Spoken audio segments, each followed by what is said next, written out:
साल 2024 में पीएम मोदी को हराने के लिए एकजुट हुआ 26 दलों का इंडिया गठबंधन की 3 मीटिंग हो चुकी है, लेकिन अभी तक सीट शेयरिंग का कोई फॉर्मूला निकलकर सामने नहीं आया है और ना ही कोई सहमति बन पाई है, जिसे लेकर लगातार इंडिया गठबंधन से सवाल भी पूछे जा रहे हैं। लेकिन उससे भी बड़ा सवाल जो इंडिया गठबंधन से पूछा जा रहा है वो ये कि पीएम मोदी के सामने उनके पास कौन सा चेहरा है, किस चेहरे को आगे रखकर इंडिया गठबंधन पीएम मोदी को चुनौती देगा।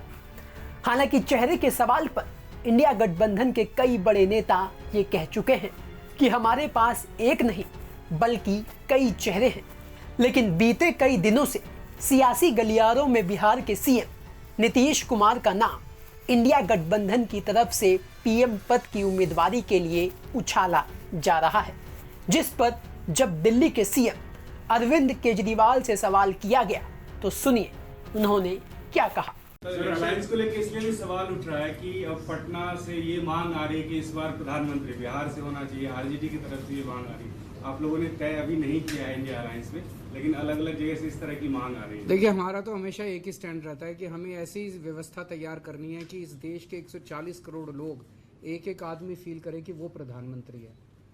हमें लोगों को एम्पावर करना है, हमें किसी एक व्यक्ति को एम्पावर नहीं करना है। तो सुना आपने, अरविंद केजरीवाल के मुताबिक इंडिया गठबंधन ऐसी व्यवस्था तैयार करेगा जिससे देश के 140 करोड़ लोग फील करें कि वो प्रधानमंत्री हैं। लेकिन सवाल सीधा नीतीश कुमार की दावेदारी को लेकर पूछा गया था, जिसे अरविंद केजरीवाल बड़ी मासूमियत के साथ टाल गए। अब जिस तरह से पीएम उम्मीदवारी के लिए नीतीश कुमार का नाम उछलने के बाद सियासी गलियारों के गर्म बाजार को इंडिया गठबंधन में शामिल सभी बड़े नेताओं की चुप्पी ने ठंडा किया हुआ है, उसके कई मायने निकाले जा रहे हैं। क्योंकि आम आदमी पार्टी पहले ही ऐलान कर चुकी है कि अरविंद केजरीवाल पीएम की रेस में नहीं है। पटना वाली मीटिंग में लालू यादव राहुल गांधी को दूल्हा बनाने की बात कहकर अपनी मंशा जाहिर कर चुके हैं। ममता बनर्जी ने भी राहुल की सदारत कबूल कर ली है। शरद पवार पहले ही चुनाव ना लड़ने का ऐलान कर चुके हैं।